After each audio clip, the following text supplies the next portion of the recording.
જમ્મુ કાશ્મીર અને ઝારખંડમાં રવિવારે ચોથા ચરણનું મતદાન શાંતિપૂર્ણ રીતે પૂરું થઈ ગયું હતું।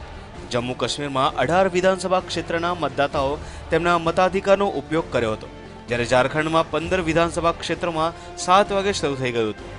દિવસ દરમિયાનના મતદાન બાદ ઝારખંડમાં 61.65% મતદાન થતાં જૂના રેકોર્ડ તૂટ્યા હતા, જ્યારે જમ્મુ કાશ્મીરમાં 49% મતદાન નોંધાયું હતું।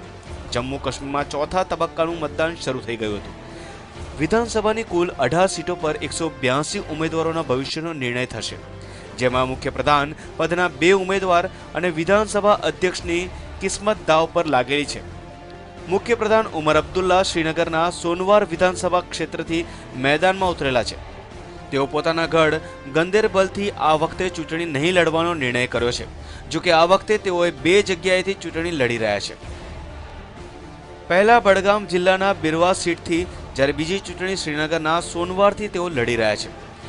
પીડીપીના મુખ્યપ્રધાન પદના ઉમેદવાર મુફ્તી મોહમ્મદ સઈદ દક્ષિણ કાશ્મીરના અનંતનાગ વિધાનસભા ક્ષેત્રથી ચૂંટણી લડી રહ્યા છે। 18 સીટોમાંથી કુલ 182 ઉમેદવાર મેદાનમાં છે। મહિલા મતદાતાઓની સંખ્યા 7,07,191 છે, જ્યારે પુરુષોની સંખ્યા 7,73,586 છે। કુલ મતદાતાઓની સંખ્યા 14,80,797 છે।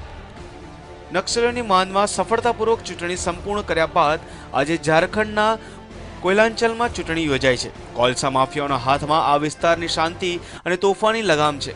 મતદાનમાં કુલ 43,48,709 મતદાતાઓ તેમના મતાધિકારનો ઉપયોગ કર્યો હતો। ઉમેદવારોમાં 16 મહિલાઓ સહિત 27 પ્રત્યદર્શીઓનો ભાગ્યનો નિર્ણય કરશે। બધા જ 15 વિધાનસભા ક્ષેત્રોમાં સુરક્ષાની પૂરતી તૈયારીઓ કરવામાં આવી છે, તેમાંથી કેટલાક નક્સલ પ્રભાવિત વિસ્તાર છે। Bureau report, news online.